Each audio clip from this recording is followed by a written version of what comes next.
Basically, for what we would call modern electromagnetic theory, we can start with the work of James Clerk Maxwell. That's usually a starting point most people take because he put it together based on Faraday's work. Faraday was a great experimenter and did a great number of experiments which showed very nice things.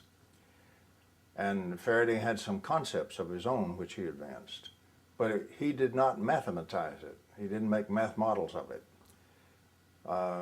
Maxwell, for example, even made a statement that when he first started studying that, he made a vow not to look at anybody else's work until he finished capturing Faraday's work mathematically. So he set out to deliberately mathematize what Faraday had discovered working on the bench.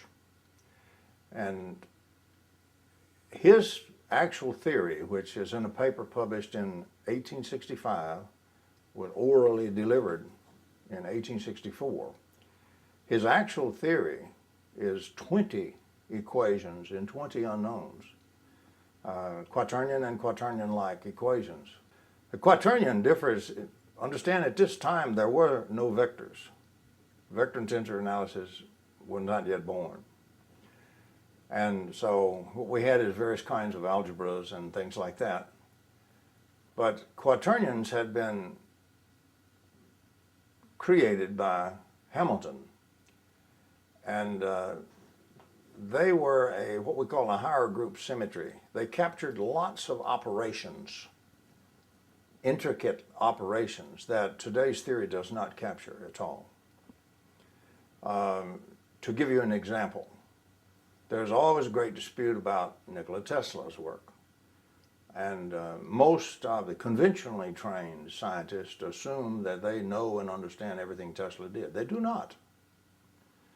One of the really fine electrodynamicists and electrical physicists we have in this country is a man named Terry Barrett. Barrett took a look at Tesla's actual patents, but he looked at them in quaternion algebra, the same kind of thing that Maxwell was originally using in his original theory. And surprisingly, there were many operations going on in these circuits that could be seen with quaternion electrodynamics, could not be seen with the best tensor analysis you could do. So Barrett published a paper on it to show what was actually going on in those circuits. He also saw some ways to improve what Tesla had been doing, and he filed and obtained 2 patents which are still used in communication industry and things like ultra-wideband radar. So it does work. But my point is that we started off with this better model, but it was much more complicated mathematics. Now in those days, the fashion was to call what we today would call electrical engineer, call them electricians. And most of them were more like electricians than what we would consider an electrical engineer. And for example, people like Heaviside looking at that said, you know, these poor electricians, they'll never learn these silly quaternions. That's far too complicated. This has got to be made simpler. He wasn't the only one that took that view, but he was the major one that played a major role in cutting down those equations and making them much easier and much simpler, and therefore losing lots of operations you can do. But a quaternion has one peculiar thing. It takes a vector, what we today will call a vector component, one that has direction as well as magnitude, and it sticks on the component that doesn't have any direction, just has magnitude. And people like Heaviside, who was totally self-taught, never went to university at all, but brilliant man, brilliant. We're not knocking Heaviside at all. Heaviside said, that's mixing apples and oranges, so let's chop off that part that's not got a direction. And that's the way vectors were born. Heaviside and Hertz and primarily an American also named Gibbs basically taught our scientists vector analysis. They created vector algebra, vector analysis.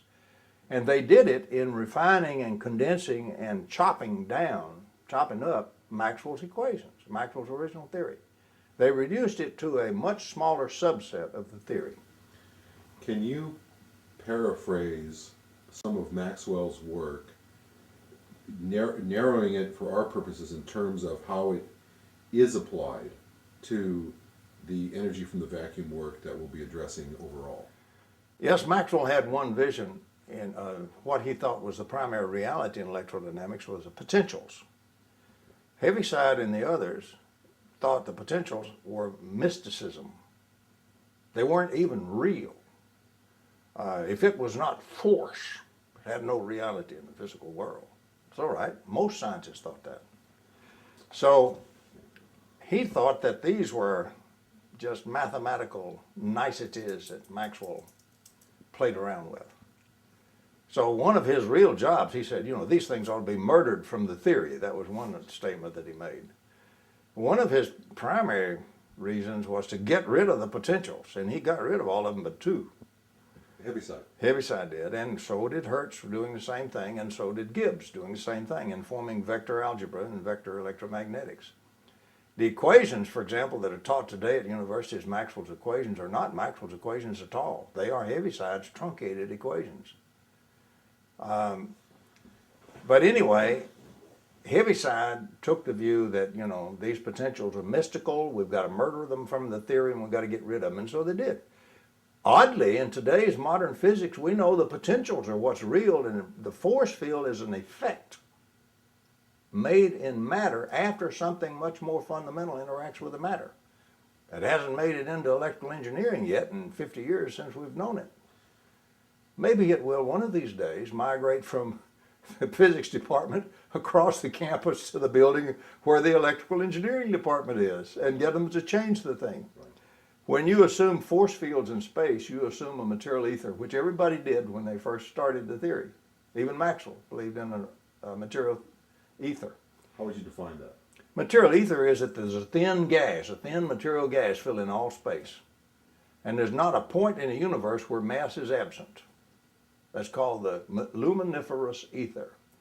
It was destroyed in 1887 by the Michelson-Morley experiments.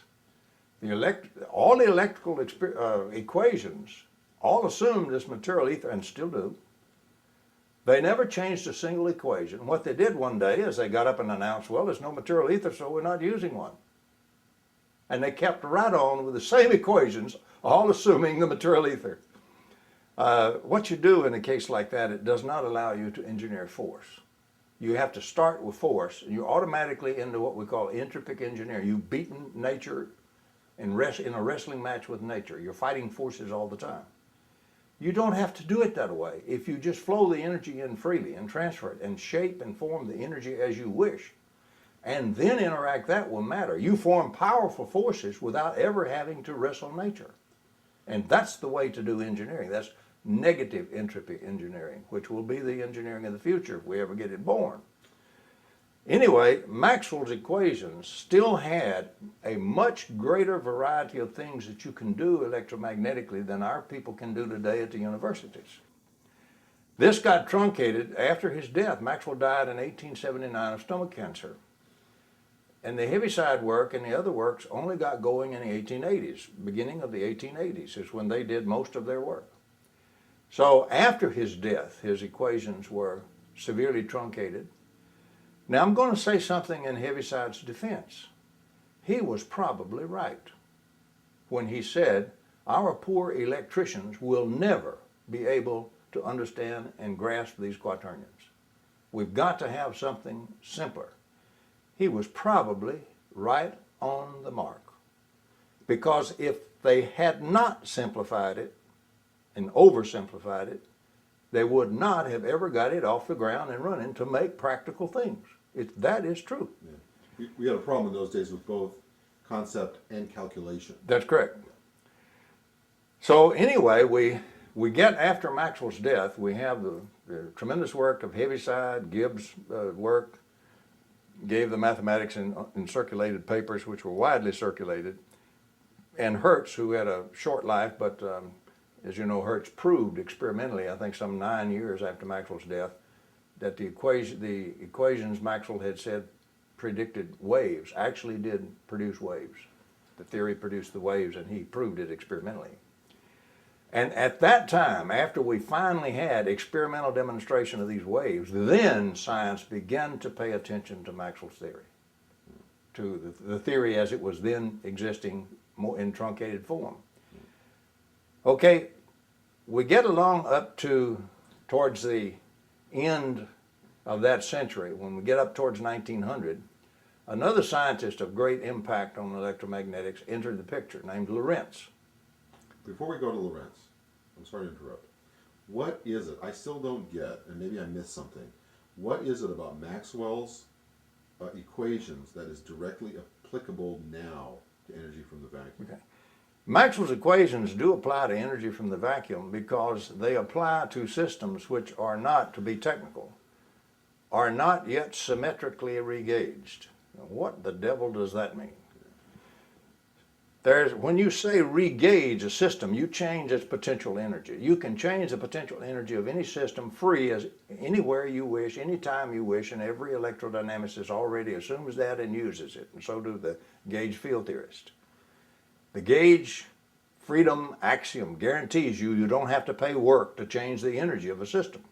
You can have all the energy in the system you want to pour in there. You do not have to do work just to get the energy there. I want you to define energy and potential. Okay, there are two things that have no definition, but we'll define it. Well, that's why I asked you. Gotcha. Anyway, if we change the energy density of space-time, you see, we make a curvature of space-time when we do. Now, at the time we're talking about, relativity hasn't been born yet, neither special nor general.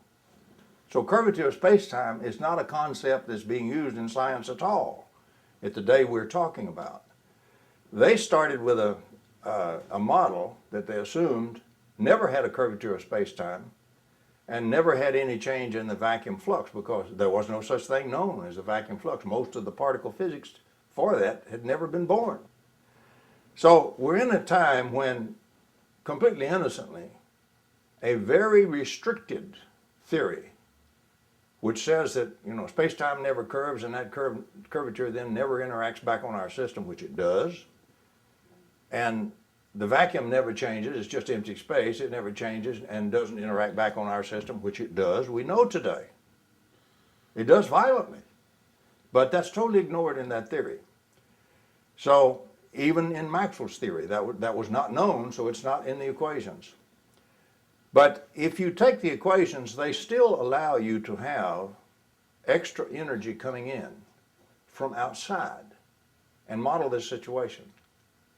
Because now what you will have, it'll create a free field, not just a potential. You can do that for free. But the difference between that potential and some other potential at a different potential in the circuit gives you a field that's free because the potential to make that difference was free. Once you have that field, you have a free force field in that system, which we would call forward EMF, which will now push the electrons through the load and do some free power in the load till it dissipates that extra energy that we moved in for free. In other words, if we have an asymmetric means the fields didn't stay the same. You let the extra field get born for free. Didn't cost you anything. You made some force for free. You got it free from nature. Nature said, oh, you did fine. You moved into energy and then you let me give you the force for free. And then this force can do work for you for free till it exhausts the energy that was extra. But you see, the equations, when you do that, when you have what we call asymmetry or broken symmetry in them, they're not symmetrical. And everybody loved symmetry. It was beautiful. They wanted to see the two sides of the human face just look like mirror images of each other. They didn't want to see one different from the other. Oh, that was ugly.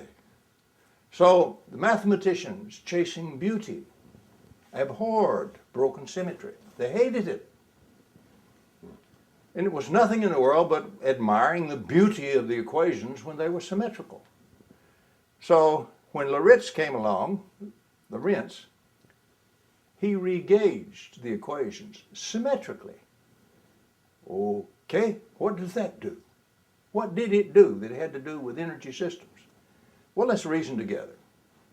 If my system is allowed by the equations to freely receive energy from outside that doesn't cost me anything, and is allowed to freely use that energy to power the load, can I not get some free energy from whatever the source is providing all that from outside, which today we know is curved space-time and the active vacuum, the environment?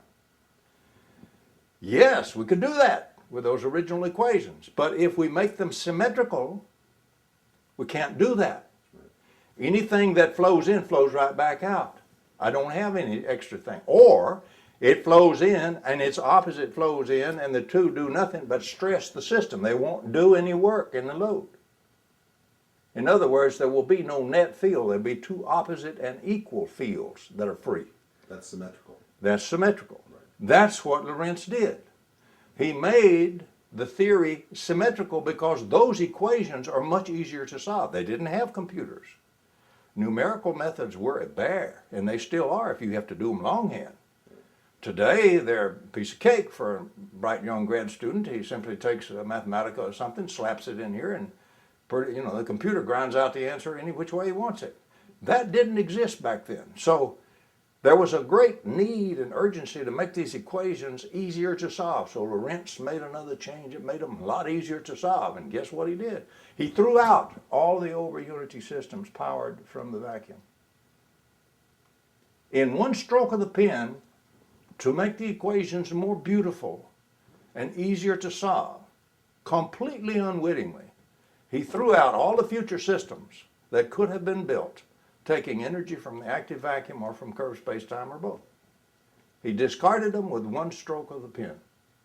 And today, in every university, Maxwell's equations, that is, the Heaviside equations, have this extra added attraction of being Lorentz regauged, symmetrically regauged.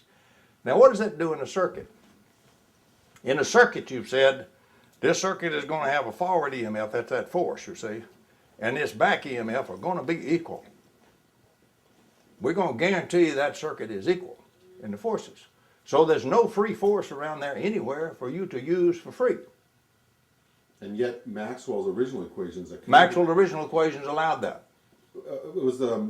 Is this the area where they said it had no physical... significance, no. Yeah, no physical significance. The extra wind was of no... Yes, the basis for being so shy on the potentials was that, people thought they had no physical significance. They honestly believed that. It's only since quantum mechanics got born and so forth that we've gone back and found out that potentials are what's primary, and the force fields are effects made by the interactions of something that's a specially shaped potential that interacts with matter. The force field is not primary at all, but you see, still in our text, it's treated as the primary thing, particularly in electrodynamics and electrical engineering. But after this Lorentz regauging, you still had a problem. The problem is, if you built your circuit physically where it would comply with that equation, that symmetrically regauged equation, then that circuit would not go over unity. But suppose you didn't build your circuit that way. Then, foolish person that you are, your circuit will act up. It will do all kinds of weird things. And it may, in fact, put out more energy than you're putting in. It's taking the energy right out of the vacuum. It has a net extra force. It will do net extra work for free for you in the load. That would be nice, but it's ugly. It's not symmetrical, so it has to be destroyed. Well, they did destroy it, and what you have to ensure, this is totally unintentional now, unwitting. They all went to the simplest circuit that eliminated all those crazy problems most of the time. And guess what that is? A well-grounded, closed current loop circuit with the external source wired into the circuit as a load. Now let's reason together. Let's go back to the generator. I have a source of energy, and let's don't worry about the source right now. Coming out of the terminals of this generator, there's a flow of energy coming out of here. Okay. The voltage from the top to the bottom of the generator is a certain voltage. The voltage all the way around through the external circuit to that same point, given perfect conductors and all that, is in fact the same voltage. The field, the electric field all the way around through that whole circuit back to that point is exactly the opposite of the electric field that we call the back EMF between the terminals. That silly circuit has made the forward EMF and the back EMF, that is the two fields that we get for free when we introduce potential to the circuit and change its energy. It's made the two fields that we get equal and opposite. It self-enforces Lorentz symmetrical regauging, thereby guaranteeing that that silly circuit will never produce more energy out in the load than you got to put in the shaft of your generator. So if you build a circuit that follows different rules, it has been called unexplained. That's correct. But in fact, it was explained That's correct. earlier in time. If you want to work in this field, it's not yet a field, the field of taking energy from the vacuum and getting a net force field in your circuit to give you some free work in your load, if you want to follow this field and do well, your first requirement is to violate the standard closed current loop circuit. Until you do that, you cannot ever go over unity. Now, isn't it interesting that 85 or 90% of the people working in the so-called over unity field will come in and guess what? They will wire up a closed current loop circuit. They will guarantee self-enforced symmetrical regauging and their system will never work. And you can hand them an operating system that isn't wired that way, and they will say, this foolish fellow doesn't even know how to ground a system or how to build a proper closed current loop circuit. And so they will correct it. And that system will no longer perform because it's now a symmetrically regauged system. It will no longer give you more energy out than you're putting in. Regardless of how much free energy it takes in, it will use half of it to destroy the source. The other half, it'll spill some in the losses in the system. You get less than half out in the load. If you had a 100% efficient generator, didn't lose anything in the generator, no such generator exists, but if you did have one, you would have to put back in shaft horsepower exactly as much energy as was used to destroy the dipolarity of the generator. So you would have to put in that half that was used to destroy the generator. If it's less efficient than 100%, you have to put in more. That's automatically more than you're getting out in the load. So that circuit will never allow you to go over unity. You will always have less going out in the load than you got to put into the shaft of the generator. So That's not the way to build a power system. And it's not also dependent upon, you have mentioned things like thin film, newer technology, but it's not really the newness of the technology. You could use traditional inductors and capacitors to create an over unity condition. The old guys did. They didn't even have semiconductors. They didn't have all these other things. Tesla didn't have any of that. Right. He made over unity systems. Stubblefield certainly didn't have any of that. He made over unity systems. And the point is to break up the symmetry. Because today we know in modern physics, once we say broken symmetry, Lee says it very gently, Nobelist Lee. He says, something virtual has become observable. In other words, you get some virtual energy out of the vacuum and you convert it and change it and compress it into observable, real energy you can use. Right. But in the overall schema of nature, this symmetrical regauging only takes place artificially in the electrodynamic world, doesn't it? That's correct. Yeah. Nature is full of systems that are asymmetric. We owe our life to it. The sun radiates energy, which makes the biosphere here on Earth possible. Yeah. There's continuous input of energy. If you were to take that away, so for example, vanish the sun, just black it out, everything here on this Earth would die. It depends on a steady input of free energy that we don't pay for. You don't have to pay for the sun. If you did, we'd be hard put to manage it. But everything that we know of depends on this steady input of energy. Nature freely exchanges energy. Energy transfer costs nothing. It's not work. Work rigorously is when you change the form of some energy into a different form. Then you do work. If you just want to change the magnitude of some energy and you flow in the energy in the same form, costs you nothing except you got to have a line to flow it in on. But you don't pay for the energy to build up any amount you wish. Energy always occurs in a flow. That was the beauty of Whittaker's work in 1903 and 1904. He took what we call a potential and what we call fields and things like that and decomposed them and showed they are made of energy flows. And that's rigorous work. His second paper started a whole subject called superpotential theory. Unfortunately, they continued to ignore his first paper, which gave them an internal electrodynamics much more fundamental than the external stuff we use. So the internal structuring we just continue to ignore. We only look at the brute force fields and the brute force potentials. Was it Whittaker that initiated the energy flow through space theory? No. That was originated by two men. Energy flow through space did not exist in Maxwell's day, before Maxwell's death. The concept of energy flow through circuits, through space, all this stuff, originated with two fellows, one John Poynting and the other Oliver Heaviside. Now Poynting is an academician, PhD, well-known scholar, and so forth. Heaviside is publishing in more obscure publications than the Proceedings of the Royal Society. He later got some in there. But most of his publications, lots of them, were in a thing called The Electrician, which was something like Scientific American today would be. That's a close parallel to what it was. And Heaviside was always publishing things that had direct practical utility to how to wire a transformer, how to fix transformers on lines and make everything efficient and so forth. So a lot of his work had very practical applications. Some of it was also very theoretical, like the Heaviside functions he created. The mathematicians hated him.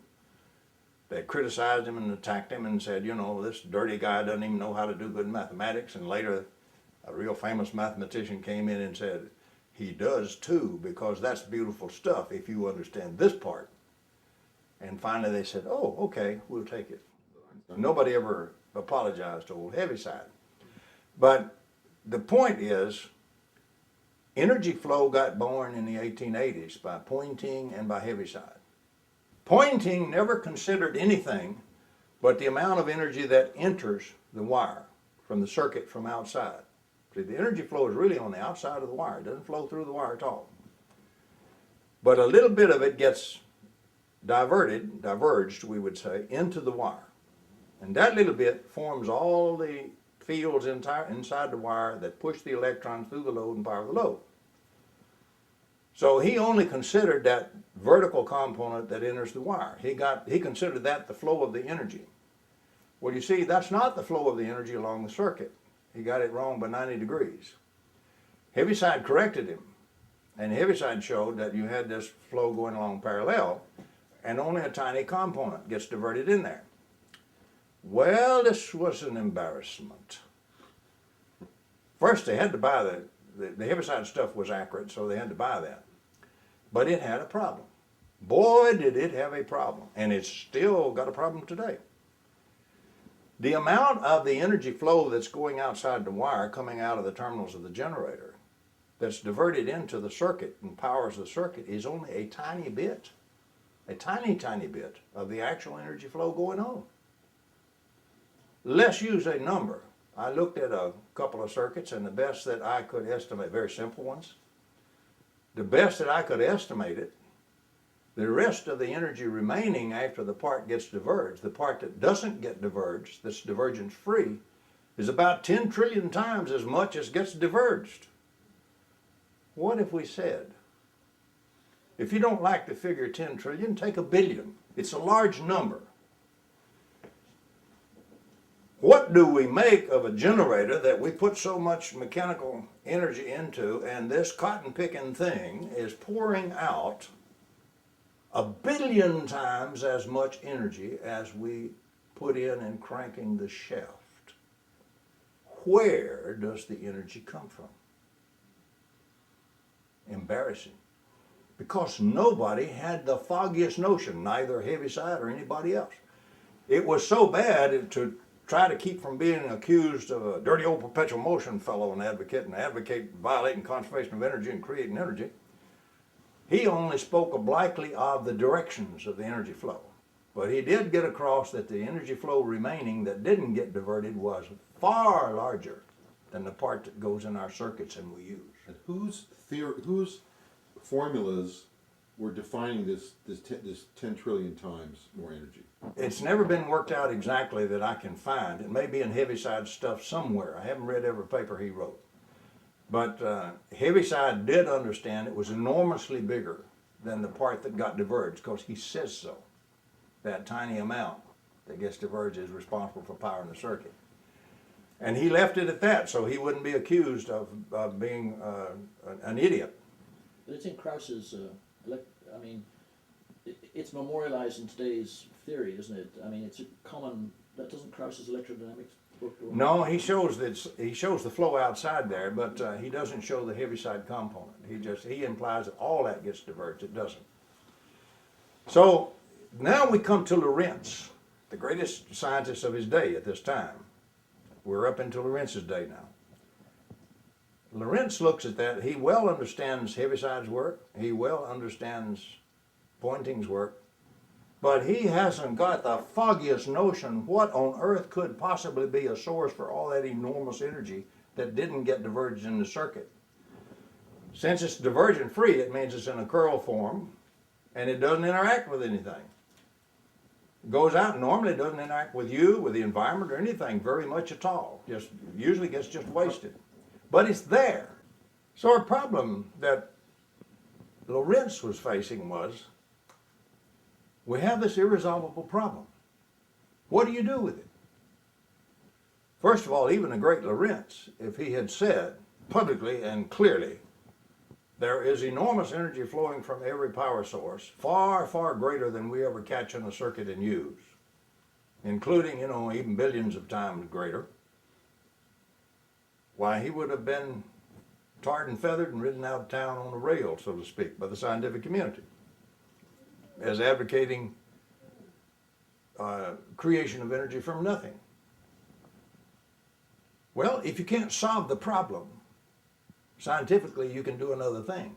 You can eliminate the problem. Get rid of it, so it's not bothering you anymore or anybody else. But to get rid of it, you've got to have a very smooth, elegant statement that just slides so pretty, just like silk candy. It slides right through the mind and doesn't stir anything. Everybody just accepts it right on.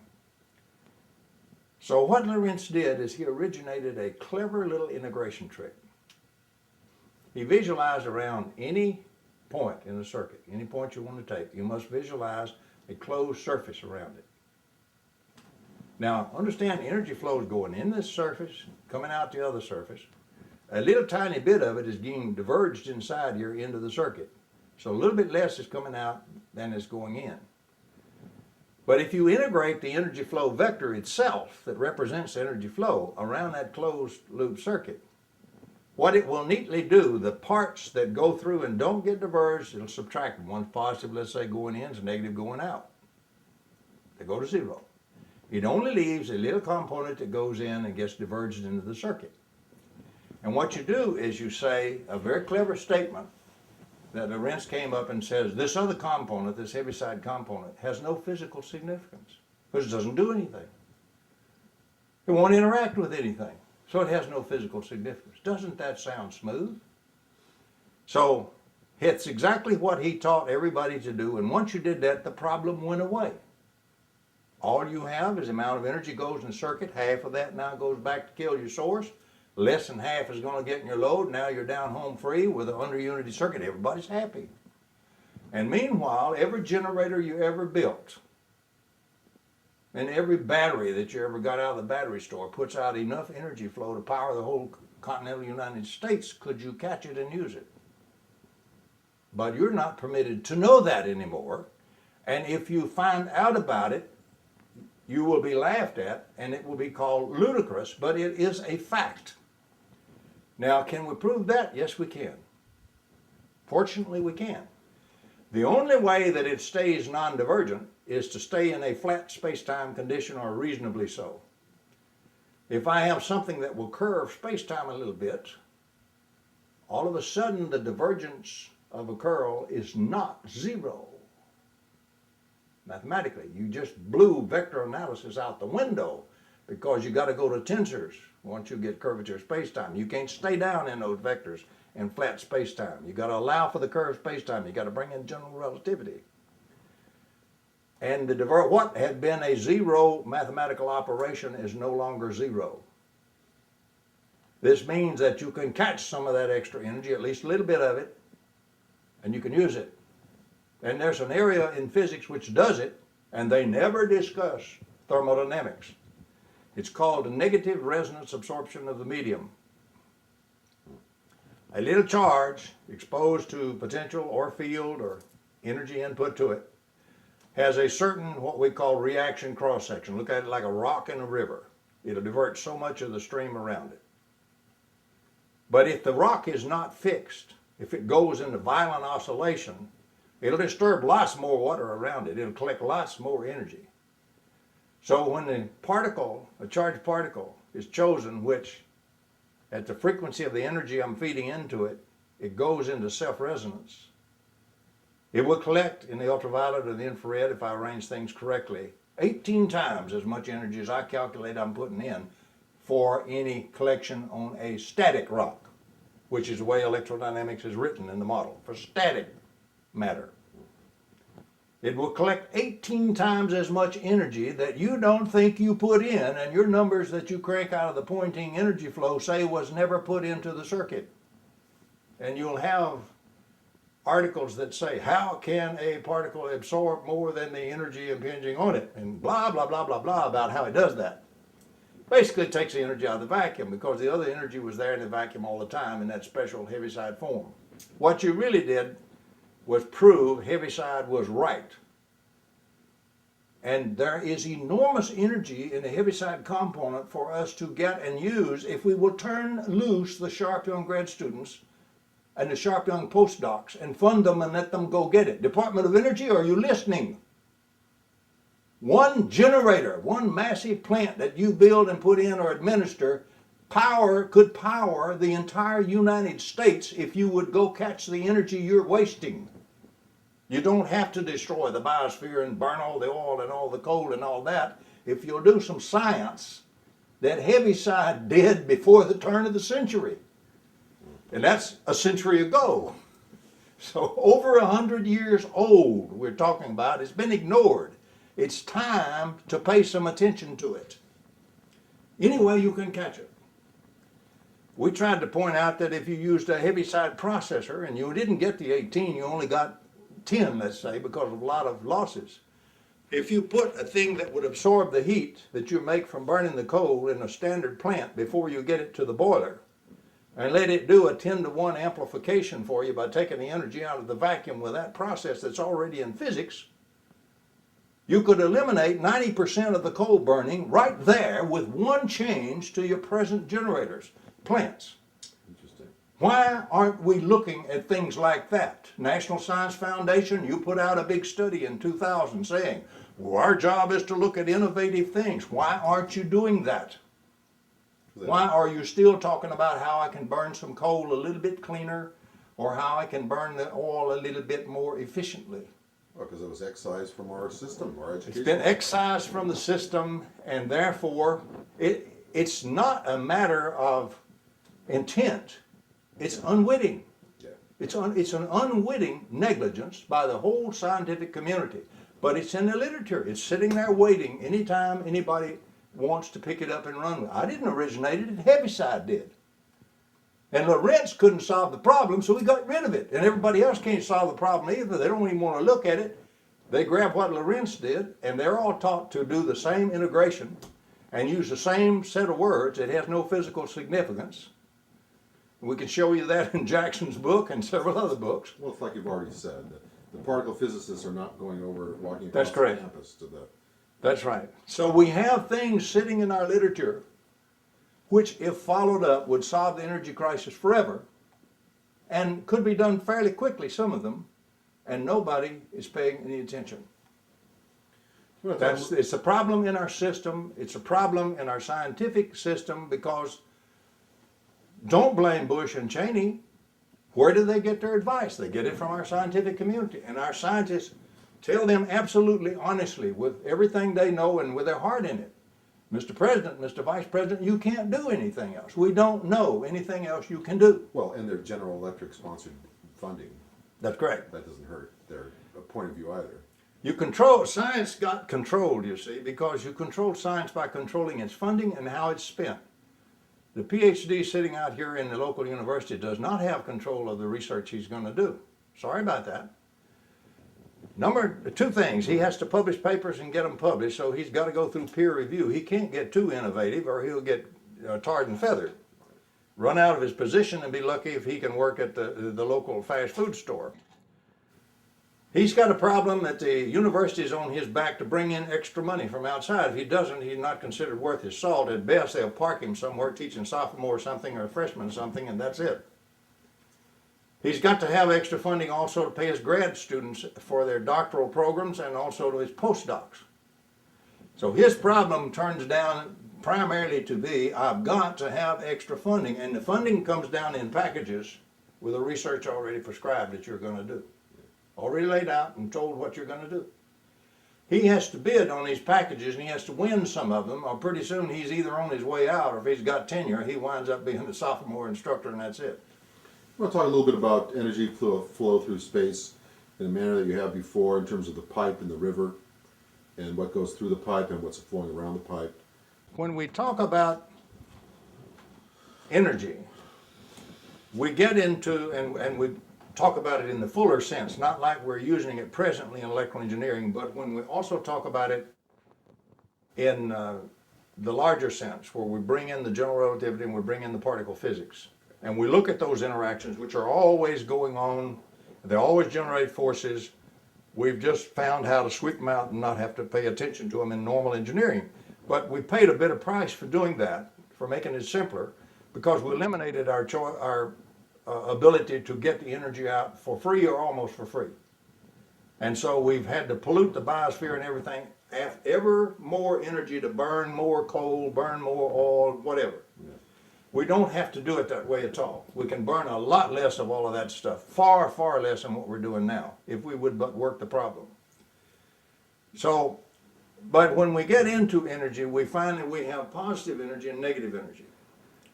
In a vacuum, since Dirac's theory and modern physics, modern particle physics since then, we understand that the vacuum is full of little virtual particles bubbling everywhere.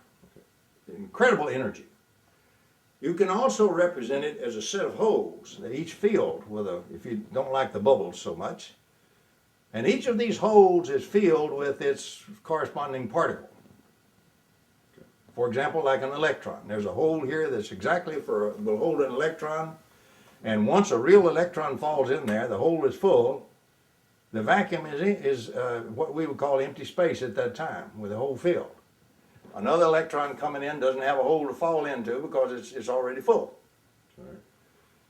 But if you put some energy in here, you can pop this electron out of here and leave the hole. And if you're clever, you can take the electrons that you got for free out of this process, well, for the energy you paid, you can go use them. You can also use these holes, but that's negative energy. Now, the way they use negative energy at present, they assume it's already interacted with mass somewhere, swallowed another electron and left an excess positive charge, which then is a positron, a lattice positron. All the solid state people use lattice positrons. Okay.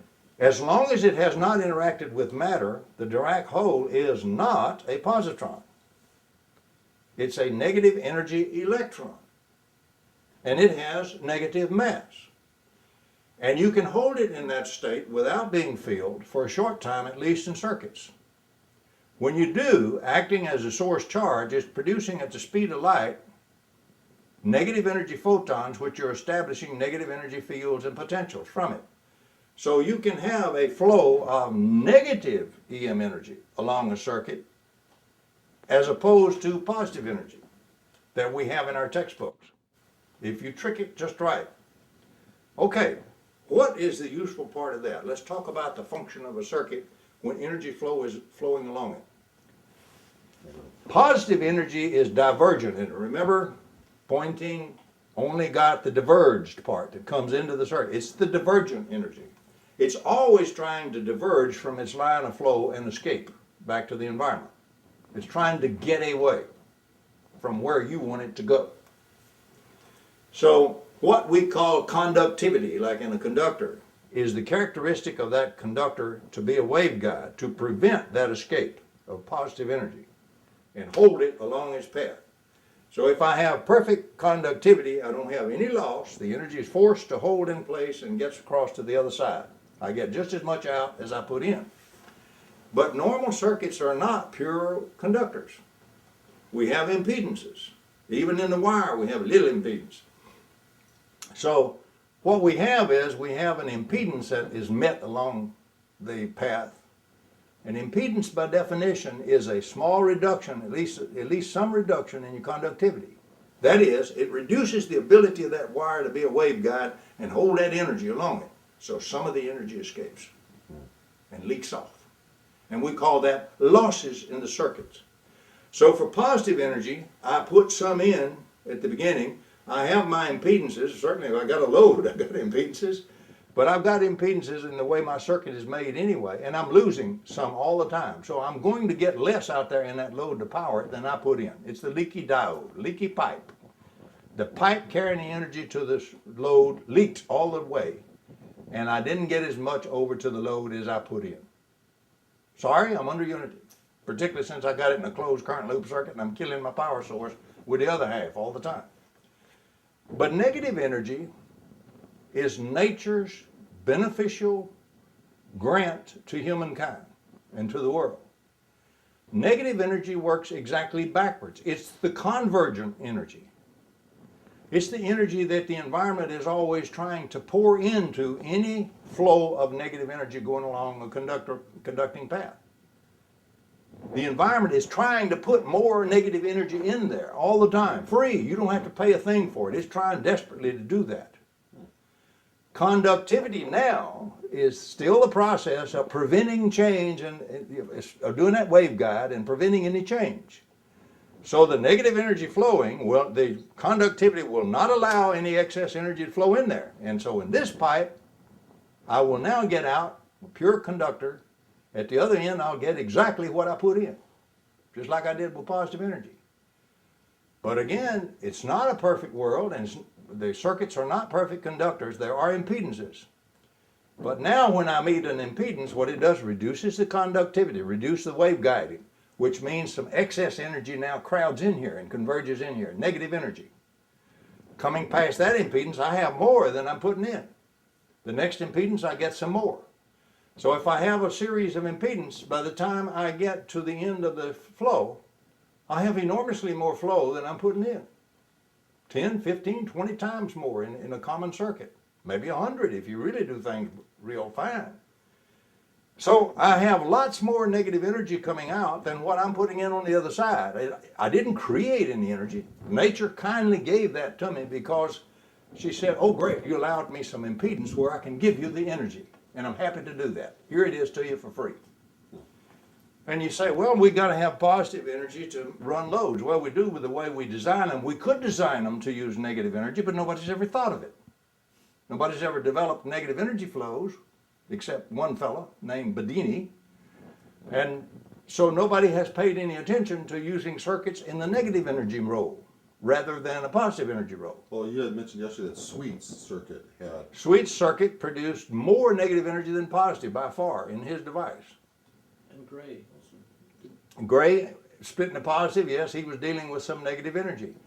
If you really got the kind of motors you're making today, which demand positive energy, all you got to do to convert negative energy to positive energy is invert the terminals of a capacitor and charge it. Negative charges backwards from positive energy. And then take the capacitor, charge real quick by the way, and turn it around and connect it back onto your load, and it'll discharge normal garden variety positive energy and run the load. So it's something that can be done in every circuit. What's an example of a negative energy generator?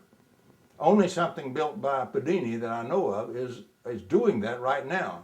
The sweet device, its output was more, anytime you have a system taking energy from the vacuum and producing more out than in, obviously you have to involve some negative energy, or you wouldn't get out more than you put in.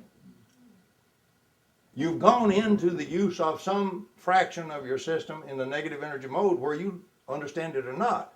But since we don't build over unity systems, we don't have any phenomenology in our textbooks. So in other words, in something like Sweet's device, he had to have been creating those holes Yes, in order to, which is the definition. but you see, you create them normally. Anytime you pulse things or make gradients or anything, you create holes all the time in every circuit. It's churning around. It's never just a steady vacuum that's going on. You're interacting on that vacuum, and it's interacting back on you in that circuit all the time. We just don't allow for it in normal electrical engineering. But particle physics can tell you that's happening. It's already in the physics book, it's just not over in the electrical engineering book. How is Wu's work influential in this? Well, the Wu's work had to do with Li and Yang's prediction, and starting particularly in 1956 and early 57, of broken symmetry. Remember, everybody was worshiping symmetry. And all of a sudden, broken symmetry comes out of Li and Yang as being a major thing. You cannot avoid it. Well, this was overwhelming. This was such a revolution that were it true, it would revolutionize all of physics, which it did.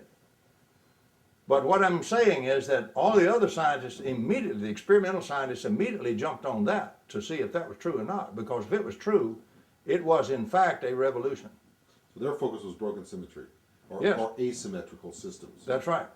And so Wu and her colleagues very quickly proved that it was real, experimentally. And they did that in February 1957. This is how fast a time frame this thing occurred. So we got the main work done just in 56 and early 57. By early 57, Wu has just proven it experimentally already. And the Nobel Prize Committee looked at that, and they moved with absolute incredible speed, and in December of the same year, 1957, awarded the Nobel Prize to Li and Yang. Because it did create a tremendous revolution in all of physics. In the nearly half a century since then, it hasn't migrated from the physics department over to the electrical engineering department and got them to change their model. Give us the simplest explanation you can of how they demonstrated broken symmetry and how they defined it. Well, their experiments were pretty complex because they were dealing with nuclear particle physics, you see. And so they did particle physics experiments, very intricate, but ones where you had equipment and techniques already worked out to measure exactly what was going on. And the measurements showed very clearly its broken symmetry. And by the way, what's of interest to such great interest to electromagnetics and electrical engineering, one of the primary broken symmetries of nature is a dipole. Just separate a positive and a negative charge and just hold them there, leave them, just park them. You know, nail them down and leave them alone. Don't bother them. And they will radiate energy they take from the vacuum, convert it, and radiate real, honest-to-God electromagnetic energy from now till the end of time, or until you allow them to be destroyed. If you will just make a dipolarity and let it alone and not destroy it, it will take energy from the vacuum from now on and radiate it forever. That's where Heaviside's component was coming from. Once we had a dipolar generator, it's not what I'm putting in the shaft. It has anything to do with that. It's what that dipole is receiving from the vacuum and pouring out. And what it means is it's receiving one heck of a lot and pouring out a heck of a lot more than is in any of our electrical engineering books. What's an example of an undisturbed dipole? A permanent magnet. Okay. Magnetic charge is what we call a pole. And so a permanent magnet sits there and it pours out photons all the time that continually replenish its magnetic field that's traveling all the time outside there. It's not a static field at all, that's false. Rigorously, it's a non-equilibrium system, steady state. It's receiving the energy from the vacuum at a steady rate, transforming it to real energy at a steady rate, pouring it out at a steady rate. At any one point, I'll use Van Flanderen's analogy because it's beautiful. It's like a waterfall, a perfect waterfall. Every molecule of water is moving on, but it's always replaced by a molecule coming along behind. So overall, the waterfall would appear static, a beautiful form. It's not. It's completely dynamic. Every part's in motion. The same thing is true with a field. The overall field may appear static, but every photon in it is in motion at the speed of light all the time. So a permanent magnet will stay in a dipole state indefinitely. That's correct. How about the battery that you buy from the supermarket?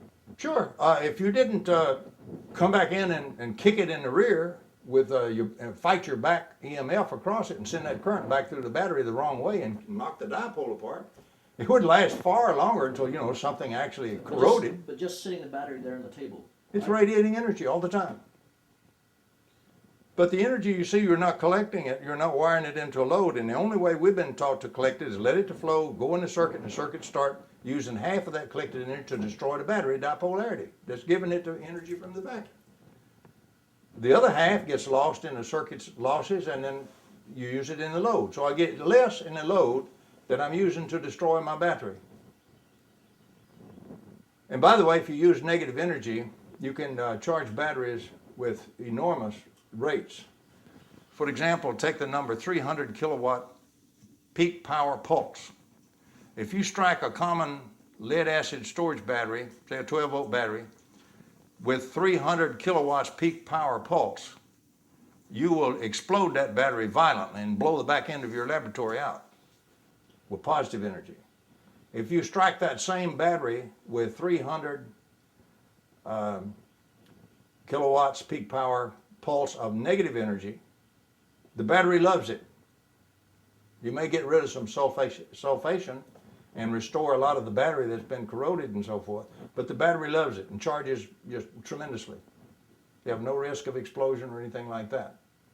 So negative energy does have some advantages. It's not trying to explode everything outward. It's trying to converge it in. Things will stand a lot more compression than they will explosion. So negative energy has lots of nice beneficial uses. One of it is it also cools rather than heats. Explosive stuff heats, convergent stuff cools. So the future is going to be involved in the use of negative energy, the use of the Heaviside component we've ignored for over 100 years and we can prove is real, and in negative energy engineering, which is negative entropy engineering. We don't have to heat up the whole biosphere and heat the rivers and all with our exhaust river flows and all. We don't have to do that all to get the energy from the vacuum. We have to do that if we use the present engineering and science we are applying. If we change the science to what's available and develop it, we do not have to do that. We can take all the energy we want from any point in the universe. Every battery sitting on the shelf, 12 volt battery, and every generator sitting in the plant already produces enough energy, if you count the Heaviside component, to power the United States. We just haven't bothered to learn how to use it. We keep throwing that big component away and pretending it's not there. If somebody came to you, if the academic ruler of the world came to you and said, okay, Tom, we're ready. We want to start putting this into practice. We want to start going down this road. Fine. Let him set up some funding programs and let him set up some grad students.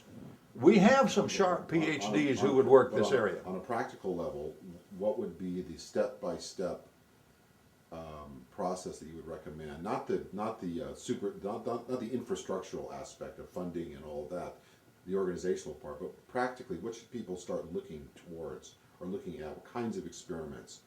Coils, semiconductors, magnetics. Where should people start looking to really? Well, you see, you have me at a disadvantage now because I'm an inventor and I work with inventors and I work under non-disclosure agreements. So I can't sit here and tell you what Beardena does in his circuits.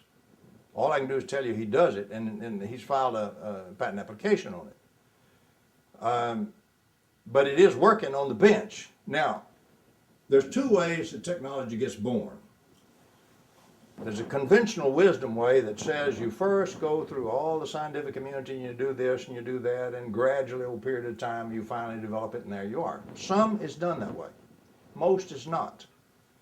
Most of it is done because some crazy fellow sitting somewhere that's wired up different in his neurons or something is noticing some effects on the bench in front of him, and he keeps picking, and he keeps playing, and he keeps adjusting until he finally finds an effect that's giving him something he really could use. That's called inventing. And most of this has been discoveries made, the original discoveries were made this way. Then the theorists come along and see these effects which don't fit the textbook. The theorist comes along and says, boy, that's interesting. And I'm looking for something that's not already old hat. I need something new to look at to try to explain. And once the theorists get in, when you get enough of them in there, you'll finally get the right fellow that can figure out how it's working. And at that point, you now have a theoretical model that describes it accurately enough, and you have some working experiments that show the effect is really there. And now you have the beginning of developing a science. You've got to reach that point. I must have the experiments that show something, and I must also have had enough theoretical work done to have a pretty good model, at least a reasonably accurate model to describe it and understand it. Then we can do science from here on. We can develop technology, we can develop science, we can develop instruments to measure all kinds of stuff. We can't do that until we understand something about the behavior pretty well, and until we have some effects that are actually working that we can replicate and show it's doing. Today's particle physics and higher group symmetry, electrodynamics, and things like that have come along far enough that today there is enough physics to put together the model. But it's in bits and pieces in all the parts of physics. It's not put together as a comprehensive model. This is a job that has to be done. Within my own personal limitations, what I've been doing is gathering the bits and pieces and trying to put them together into something that shows the whole, with the idea that then the theoreticians can come along, the real heavy horsepower, or what we call heavy hitter theorists can come along and put the whole thing together, and we'll finally have a theory that applies to taking the energy directly from the vacuum in all its aspects and using it. We'll have development of instruments which do the measurement. You know how hard it is to measure negative energy? A little bit difficult. And so solid state stuff really doesn't like negative energy. It prefers that that's already interacted with matter and produced positrons. It doesn't want to see holes. It wants to see positrons. The measuring devices. The measuring devices do. So they are not equipped to deal with actual holes that have not yet formed positrons or resulted in positrons. So there are many things that the inventor, for example, is struggling with. And what he does is he works out certain procedures that he finds works. Because all he's got is his discovery. Once he makes enough discoveries to where he can file a patent on this area, he has to file a patent before he has any rights at all, anything of any commercial value. He doesn't have anything worth 1 cent until he files the patent. Now, let's reason together. I'm a writer, and if I write something and it's copyrighted, the copyright is good for my life plus 50 or 75 years or something like that, and every once in a while they change it even more, to make it more lucrative to me. If I'm an inventor and I file the patent on my intellectual discovery and property, I'm doing good to get 20 years out of it. When I get through fighting it through the patent office and all, maybe I'll get 18 years out of it. And that's it. At that point, anybody in the world can take it and build it, and I have no royalties or anything. So the inventor has a real problem. He's fighting the problem where he has to get to the patent stage. He has to file the patent. Hopefully he's got to fight now until he gets the patent. And then he has got to turn around and he's got to go seek venture capital funding. Because he didn't have any funding. His problem is, how can I do that? If he has been very, very successful and he's got this thing already developed to a real big system ready to go and, eye-opening flashing lights and everything all over, in other words, he's done all the development work somehow, he can do it by licensing. If he has not gotten to that stage, he can do it 2 ways. He can do it the way where he finds an independent capitalist who will fund it, venture capitalist, usually taking a tremendous chunk of it, and usually taking over total control of it, and there can be disaster, because they'll put normal engineers in charge of it if you're not careful. Or he can also form his own company and sell stock in a company and things like that. That is both an advantage and a disadvantage. The advantage is it is legal to, if you don't overstate what you have and you state that you're in development on this, it is legal to sell stock and this kind of thing. On the other hand, that provides a wonderful opportunity for guys who are really con artists, who really don't care whether they got something that works as long as they got something they can fool you with, and as long as they can keep getting money from naive investors. Well, if you're working with technology that doesn't have a worked out set of proofs, it makes it very easy to be a That's charlatan. correct. That's absolutely correct. Nobody's got any backdrop to say yay or nay. That's correct. So we're in an area now where the orthodox scientific community, because of its long experience with symmetrically regauged systems, is going to tell you this is impossible. They've never thought that any electrical power system takes any of its energy from the vacuum. They have no idea of that at all. Takes it from the shaft horsepower you're putting in, which is totally false. Nonetheless, that's the accepted answer. So their answer from the official established scientific community is you cannot do that. But that's always been the answer of the scientific community, anything highly innovative. Just look at history.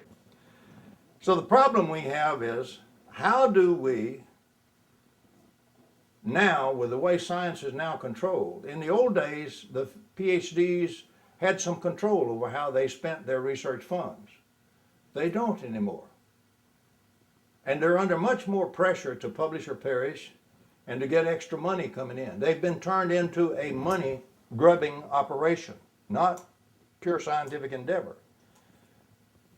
Postdocs are caught to say, well, most postdocs wander around after that trying to find a career and where to work and all, and many of them, half of them never find a real solid, steady working place. They just drift from here to drift to there. We don't use our scientists very well at all under this new system where we already package everything and nobody's allowed to do any innovation. But it's good for control, and it's good for the folks that are up on top because they ruthlessly control any innovation that would reduce their position or their influence. So we have a human situation which is tightened up to control and keep this kind of thing completely out of science. Because they control the PhDs, they control the research they're allowed to do, the packages they have to bid on, and they control what programs those young graduate students can work on for their doctorates and what they can work on for their postdoctoral programs. So they've got it locked up in a box. Okay, we go back to the inventor side then. Since we got a locked up scientific community until we blast it open from the inventor side, the inventor's got the problem that now he's got the whole, it's not like I have a better gadget. There's a gadget already known and I have an improvement on this gadget that you could understand the commercial value of. Now I have a system which the entire scientific community tells you is false. This cannot be done. They tell you this inventor is either a charlatan or else he's just commonly mistaken. They will give you that benefit of the doubt. But there's no room for anything else in their textbook. So the problem is, how do we now restore innovation when we got a real good system at shutting it out? Everybody uses that buzzword. Everybody talks about thinking out of the box. But when the funding comes down, they don't want to fund it. We have somehow got to pop loose a part of the scientific community, its funding and everything else, which is charged with a motto that thou shalt never work on anything ordinary. Until we have an agency and a group who's charged with doing that, we cannot do innovative science. We've got to do one more thing. The inventor says, well, we've got all these laboratories, we've got all the national labs, we've got all this stuff, I'll try to work with one of them. That's the kiss of death. These fellows in the lab, if they write a paper, they cannot copyright it because they spent government, U.S. taxpayer dollars and U.S. taxpayer time to do that. It's already been paid for. It's in the open domain. But they are allowed to file patents. That is a serious mistake.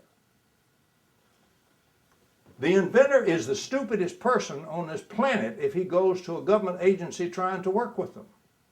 because he's working with people who are his fierce competitors. They're looking for patents. Their prestige, their power, and everything depends on how many patents they can get, for one thing. So what they're going to do, if they learn what he's doing, they're going to change a few coils or something, and they're going to patent it, and you're going to have a tremendous Donnybrook. Yeah, you can sue them till you're blue in the face. If you've got a big company behind you and lots of financial power, you might win something. The odds are you won't win anything. Or you go to DARPA. A DARPA contract usually will have a nice little clause in it, particularly for inventors. It's called the government reserves march-in rights. What the devil is march-in rights? It's this. One bureaucrat writes one document that states, you are not getting, they funded the thing, you are not getting this thing to market fast enough to meet the government's needs. So the government exercises its march-in rights. It seizes your patent. It takes the whole program away from you, lock, stock, and barrel, takes it over to its favorite big contractor and has them put it out on the market and everything, and you're sitting out on the coal. Now, in theory, quote, unquote, if you sue them long enough, maybe you could get some compensation somewhere. Good luck, Charlie Brown. What you will find is you just lost your whole invention. So any inventor who knows this ball of wax is waiting on us out there is not going to do anything with the U.S. government. He's foolish if he does, under the situation at present. Now, if we would change that, where these cats can't do patents just like they can't do copyrights, then we would have something like a more fair shake. We would also have a great deal more innovation in our great national labs than we have right now, where everybody's struggling, in many cases, to be the big monkey.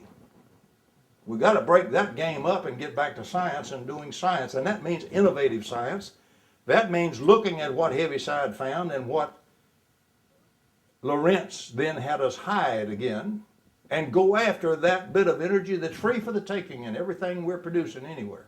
This thing that you were mentioning about trying that your objective is trying to put together sort of a synthesis of all of this information. You're not really trying to reinvent the wheel or come up with a new theory of special general relativity. You're just trying to reassemble, really, or complete assembling these components that are functional and practical and exist.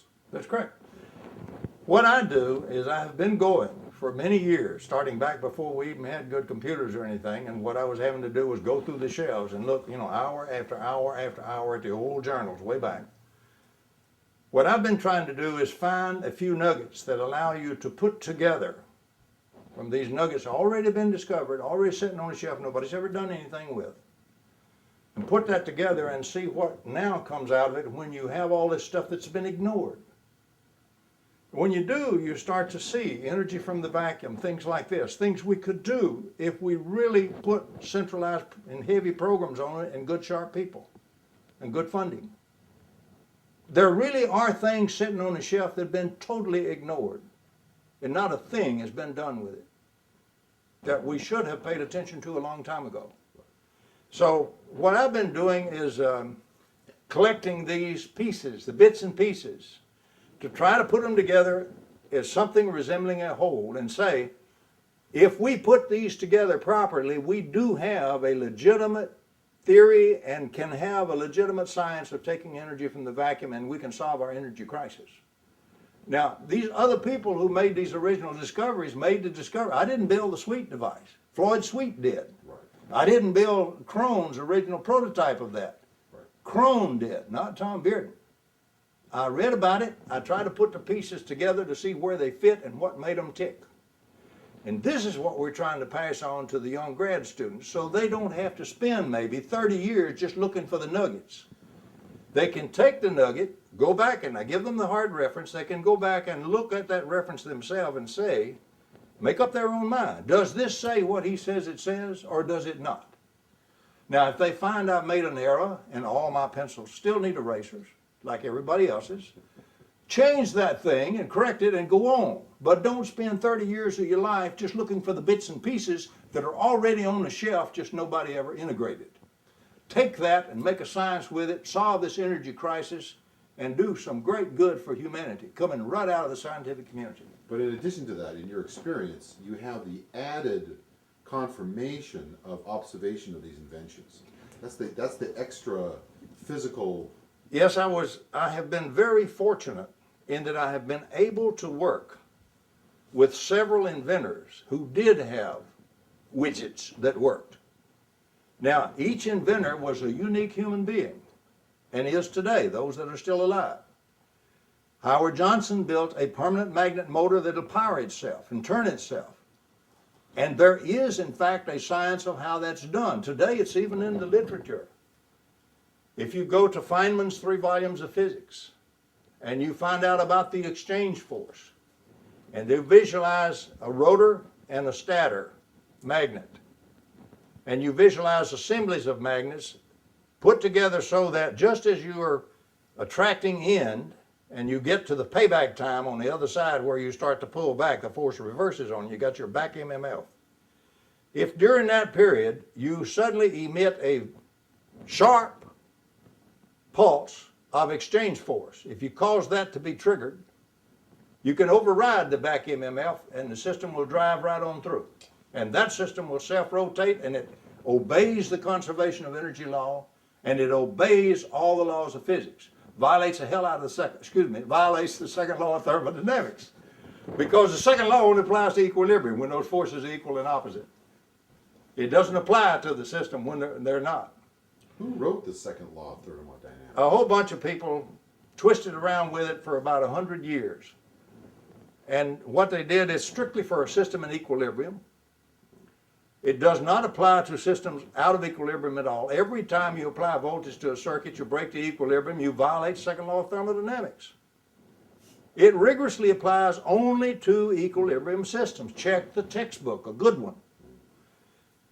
So it also got over-involved with the whole notion of entropy. All that entropy really means is energy the system formerly had in it that it had control of to use, that it no longer has control of. The energy didn't vanish. It's still there, but the system can't control it anymore. It may be out there in the environment. It went back to the environment. Escaped, got away. But the system has no control of it any longer. That is the production of entropy. Entropy is a measure of the energy that was controlled that's now uncontrolled and loose and can't be used. That's all it is. Now, negative energy is not a mystical thing. Anytime I get more energy into the system that now is available for my use and control, that is a negative energy operation. Potentializing a circuit is a negative entropy operation. Violates the heck out of equilibrium. Violates the second law automatically because it broke equilibrium. Equilibrium is the maximum entropy condition, standard thermo. Any departure from equilibrium automatically reduces the entropy, which is a negative entropy operation. Standard thermo, not Toma Beardena. So where did everybody get the idea you can't violate the second law of thermodynamics? It's the easiest thing on earth to violate. Piece of cake. Every windmill in the world is sitting there saying, the heck with you, second law, I'm going to operate in a non-equilibrium condition. Every solar power system, every hydroelectric power system is violating the heck out of the second law of thermodynamics. All prescribed in that part of thermodynamics that does non-equilibrium systems. But it certainly doesn't apply to equilibrium systems, and it has nothing to do with creating energy out of nothing. It's simply where something put the energy in. And then the only question is, did you have to put the energy in and pay for it, or did you trick nature to give it to you for free? The beauty of the windmill is nature gave it to me for free. It didn't pay for it. Now, that doesn't mean it's all economically free. I got to pay for the windmill. I got to pay for the maintenance. Got to pay for the generator. I got to pay for the transmission lines, etc., etc. But I do not pay for the energy. Hold on a second. It's a lie that you have to pay for energy. You don't. Anyway, you asked me for a definition of energy. Yeah. That's a strange thing. In force, first I'm going to quote Feynman, Nobelist Feynman, who says, we really don't know what energy is. And he also said about force several things. You look at it in his 3 volumes of physics. He said, the main characteristic of force is it has a material origin. If you don't have matter, you have no force. That is a fact. But he said also, if you think you're going to get an exact definition of force, you know, you are mistaken. You can look for it, but you're not going to find it. It's come along a little bit since he wrote that book in the 60s. Today, from the more modern, higher group symmetry electrodynamics and stuff that's being done, particularly looking towards a unified field theory, we can state that energy can be considered two things. It's like they're the same thing, but it's the two sides of a coin. You can consider energy to be nothing but curvature of space-time or twist of space-time. It doesn't have to curve, it can also have torsion. Any distortion of space-time is energy, because when that acts on mass, it produces forces which produce translations and does work. So, you know, the old idea of energy was it's whatever it is, it always has the capability to do work, to be used to do work. It isn't capability to do work because it's not capability, but it will do work if you turn it loose. So we can look at energy itself as a distortion of space-time. That's pure energy. In fact, it's a change in energy. Space-time itself is pure energy. Now, let me stop because it's important to make one statement that normally is never considered by engineers. When we write a physics model, the choice of the fundamental units we use is totally arbitrary. There's nothing magic about mass, length, time, any of that. You can make, and they have and they do use it, a perfectly consistent and logical and good physics from a single fundamental unit. Now suppose, dogs that we are and interested in energy, we choose to use the joule, the unit of energy, as the only fundamental unit we're going to use in our model. Then mass is a function of energy. Well, since Einstein and E equaled mc squared, that doesn't bother anybody anymore, particularly after nuclear weapons. Everybody understands that mass is mass energy. But they don't understand that time is energy. And there's the same energy density as mass. 1 second of time will give you one whale of a lot of spatial electromagnetic energy if you transduce it. They have no idea that length is energy. Distance? Just pure distance is energy. So the best way to say it is to say space-time itself is pure energy, and any change in space-time, whether it's curvature or torsion, twisting, is in fact a change in energy. We always measure changes in energy. We don't ever measure the absolute energy. If I love particle physics, and I prefer to think of the vacuum and its virtual particle fluxes and all Can you go back a little bit? We never measure, we only measure the changes. That's correct. Measurement only measures changes. It never measures the actual thing that's there. And that, by the way, there's any number of quotations we can use from Nobel Prize winners or all kinds of people that write leading textbooks. Everybody recognizes that's nothing unusual. I haven't said a thing unusual. We never measure the potential, only change in potential. We don't know what the absolute potential is. It could be enormous, beyond human credibility. Comprehension. But all we can use is that change in it that's available for our use, you see. We call that voltage. Call that voltage. Voltage in a circuit.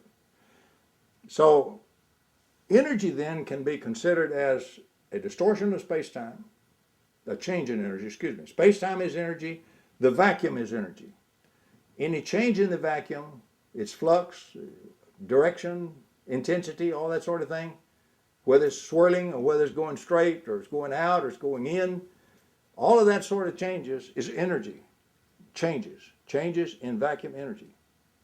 So what we're interested in is the changes in energy, the changes in the space-time, or the changes in the vacuum. The two go together. If space-time changes, it changes the vacuum. The vacuum changes, it changes space-time, changes energy density. So relativity agrees perfectly that if you change the vacuum, you change space-time and vice versa. So our energy that we're talking about is always the difference of energy due to these changes. So we'll take our energy directly from changes in space-time or changes in the vacuum. There is no other source of energy in the universe. Is there any such thing as static space-time? No. Right. There's no such, space-time is always dynamic. There is no such thing as static space-time except when you use a geometric model modeling it that way. Absolutely, there is no such thing that way, because if it were static, it couldn't change. Right, it's the definition of static is it doesn't change. That's right. And space-time is always. But Van Flandern has a beautiful analogy, which is really nice. He points out this discrepancy in the use of static fields and that sort of thing by using a waterfall analogy. A truly static waterfall, as Tom Van Flandern says, would be a frozen waterfall. So no piece of it is in motion. Well, you don't see frozen waterfalls around very often. I don't think I ever saw one. But if you have, for example, a different definition where the overall form remains the same, but every part of the internal parts are all in motion through the thing and continually being replaced, it still appears static, but it's like a real waterfall. It's not frozen. It's that kind of static. And nature builds that kind of static fields and static potential. They are not static at all. Technically, from a thermodynamic viewpoint, they are non-equilibrium, steady-state systems. Steady state. That's different. Steady state. That waterfall is a steady-state system if it's a perfect waterfall. Right. Continues to do the same thing all the time as it did just before. So, anyway, this gives us an approach to come in with what we can take as a definition of energy. It's either space-time, or if I prefer the particle definition, it's a change in the flux of vacuum. How do you define the vacuum? Is that not an old term that really should be No. replaced? The vacuum is very accurately prescribed in modern physics, because try as they would, they couldn't eliminate the fact that what we think of as empty space, number one, isn't empty, and number two, it proves to you it isn't empty because it produces real effects on matter. All of the forces that they ran into, they found were being produced by virtual particle flux interacting with matter. If it's electromagnetic forces, interacting with charged matter. But all forces of nature are produced by these change in the flux of vacuum acting on matter. So when I'm in the observable world and I got a force on something out here, I have the vacuum actually acting on that matter to produce that force. There's no force there at all until that vacuum interacts on it. And the force doesn't exist in the empty vacuum without the matter. It's only when this is acting on the matter. There is a precursor to force, something more fundamental. That's the distortion of space-time, or it's a change in the virtual particle flux of vacuum. They're the same thing. What do you mean by virtual? What is virtual? Virtual state is in the uncertainty principle. What they found was a thing can change, and quantum mechanics came along and pretty well established this, at least by the sets of experiments they've done. There is a threshold at which things become permanent. It's called the quantum threshold. Makes what we call a quantum of change. Below that threshold, a thing can change momentarily to any extent as long as it changes fast enough to be less than a quantum. When you multiply the energy times the time that it lasts, it can only be a certain size or it becomes a part of the real world. It makes real changes, what we call observable changes. If it stays less than that length, even though it's got enormous energy but very short time, you don't see a thing. Doesn't affect anything. Next instance is exact opposite, and all over the map, so it evens out to zero. So the integral of all this mess going on in the vacuum is normally zero. It doesn't have to be, but it normally is, unless you establish some patterning in it. Now for the average viewer, we tend to think of outer space as the vacuum. But you're also saying that the vacuum exists within our standard 3D temporal world as well. The vacuum is everywhere. The best thing to do without forming philosophical schools and having a Donnybrook between who's going to have what belief structure and this kind of thing, the best thing to do is just accept vacuum and space-time as being identically the same thing. Both are highly active, but until they balance out on the activity normally, until there's a change in the activity, you don't create any forces on matter. And it doesn't matter, general relativity will go along with that, and so will particle physics. So the best thing to do is just say, okay, for a country boy cut at it, I can consider the particle physics active vacuum as being what space-time identically is. Now, you guys go sort out all that other nice philosophical stuff, But as far as I'm concerned, this system works when either one of those, either way I want to look at the side of that coin, I want to look at it through general relativity or particle physics, when that change in the thing that's acting on it normally without change, when it has a change that interacts on it, that produces the forces that make things go and have dynamics. That makes the real world. So as far as I'm concerned, my system can take the energy as long as it takes it. If I prefer the particle physics view, it can take it for as long as I create these changes in the vacuum, which are free. That's free gauging. If I'm general relativity, it's the same thing. I can have it for free once I make the change in the distortion in space-time. It doesn't cost me anything to make that distortion. Now, in the real world, it'll cost you a little bit for switching and timing and control. It's like a triode. You'll have to pay for a grid signal, but you can get a lot of energy controlled and shaped for a little bit of control energy. It's not a diode, it's a triode. So a critical assumption here is the dynamics of space-time. That's correct. This is an area, a current area, isn't it, of research in terms of whether space-time, this whole thing about local curvature and distance curvature and all that, this is an area in which current research which would directly influence the energy from the vacuum. Well, it's always, the business of space-time activity has always, ever since Einstein and a little bit before him, been an area of strong theoretical concern and also experimental concern. And all the experiments so far say that, you know, space-time is active. The predictions come out reasonably well. Now, there are a few untidy ends, as we know from Gödel's work, like in the year I was born, 1930, we know from Gödel's work that there's never going to be a perfect model. All our models have loopholes. They describe a certain area of nature, but they don't get it all.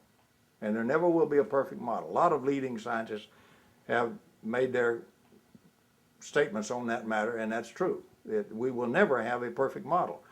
But we don't have to have a perfect model. We just have to have one that's good enough for our intended use. So if we need to take energy from the vacuum, we can't use standard electromagnetics because it says the vacuum has no activity. Space-time isn't ever curved or ever distorted, it's always flat. So you can't have any energy from outside. And that's already been proven. That's like old news. That's correct. It's 100 years out of date. Certainly, since 1916, it's out of date from general relativity, and since at least 1930, it's out of date with Dirac's work and the other stuff in particle physics. The same old problem of the physicists walking across the campus. That's right. We haven't got it from the physics department, where it's compartmentalized under a different discipline, you see, particle physics. We haven't got it to be pulled out of the particle physics box and taken over to electrical engineering and force a change in electrical engineering. We are still designing the same type of old systems that we designed 100 years ago, when all that particle physics wasn't born. Now, we're doing it lots better. We've got semiconductors, for example, we didn't have back then, but we're doing this standard old closed current loop circuit. We're using the standard tired old symmetrically regauged Maxwell Heaviside equations. We're still using and assuming the same old tired material ether because it assumes force fields in empty space. And we're still using a seriously flawed model that is no longer adequate. Well, the sad part, or the ironic part of it. It's ironic. That they really had that information prior Yes. to the new theories of relativity and particle physics, but they didn't work. They didn't choose to work with those models. That's correct. Those models. In electrical engineering, your problem is to learn how to do what we already know how to do, and tomorrow maybe you can improve it a little bit. That's basically the problem. Your problem as an engineer is to apply knowledge, not really go create new knowledge. So what we have to do is we have to find an interface where we can bleed new knowledge in and change that model that they're using. That's a hard thing to do. So the real issue, very hard. The real issue with energy from the vacuum at this point is an engineering challenge. That's right. More than a theoretical challenge. Theoretically, it's on solid ground. Particle physics, general relativity, unified field theory, everything tells you you can get gobs of energy from the vacuum, and all the experiments show it. They're usually with little bitty things, but it's also running the big things. So you can get all the energy you want from the vacuum, but we haven't developed systems to do it because we're using a model that says you can't. And not only that, you shall not.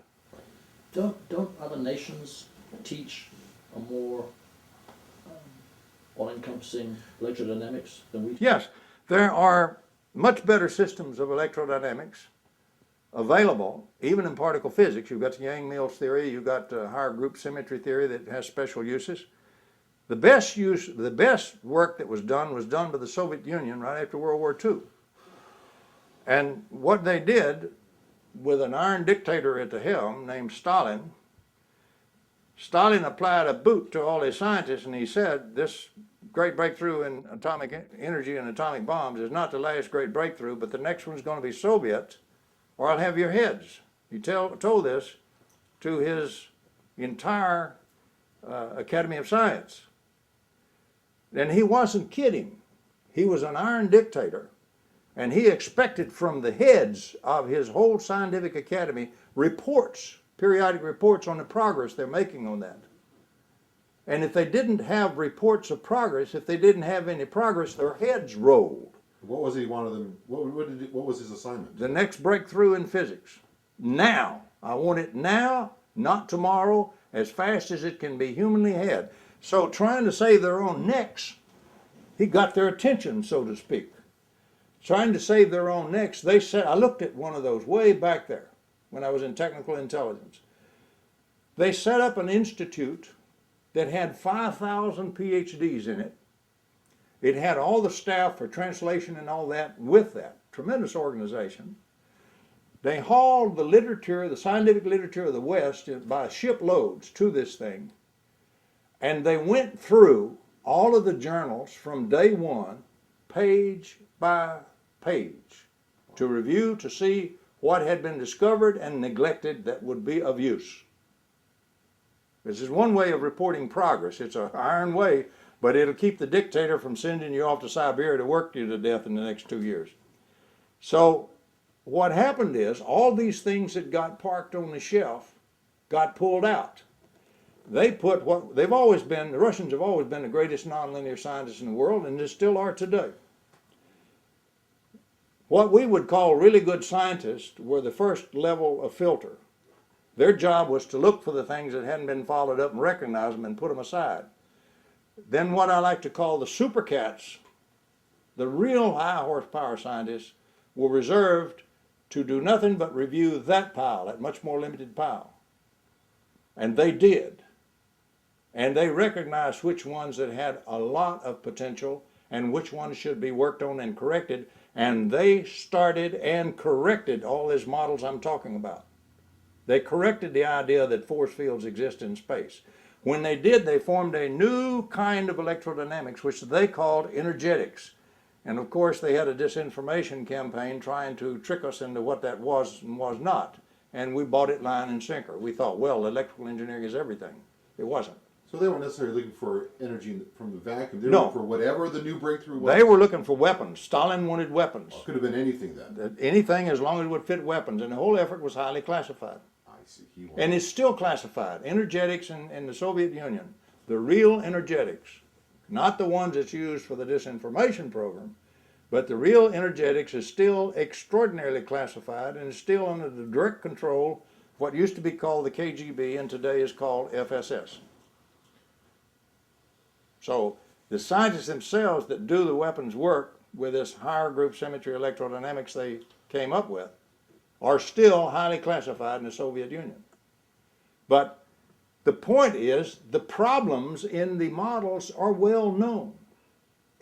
Leading scientists have pointed out that you don't have force fields in the vacuum, in empty space. You can't have it. So why are we still teaching it in electrodynamics? So on top of this, we're because of the classification issue and the weapons emphasis in the Soviet Union. They weaponized it. They built the weapons. Well, because of that, we didn't get that traditional academic sharing. That's correct. The peer review.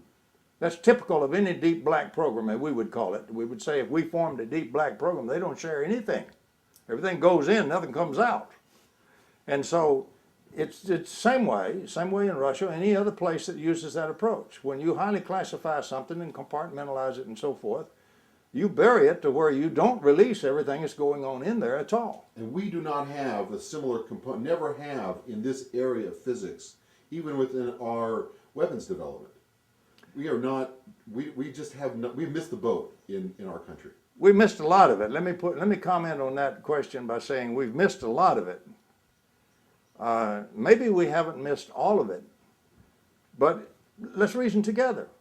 If it is a deeply classified program, it's not public. And so we wouldn't know about it if we had. So the question is, what do we have that's openly available to the scientific community? Openly. All they got to do is pull the book off the shelf and read it. There it is. That they could be developing openly with their own resources. They don't have to have a deep black program or anything like that. It's just a matter of modernizing something that's very, very archaic and aged. And that's the part that we're not having done in our society. Nobody is updating the old electrical engineering model. But we do have... Other than the book that you wrote. Well, we're trying. I have to point out again that I've been very fortunate to work with various inventors who had working equipment, so I was able to see a good bit of phenomenology, much more so than the average person trying to study in this area would be able to see.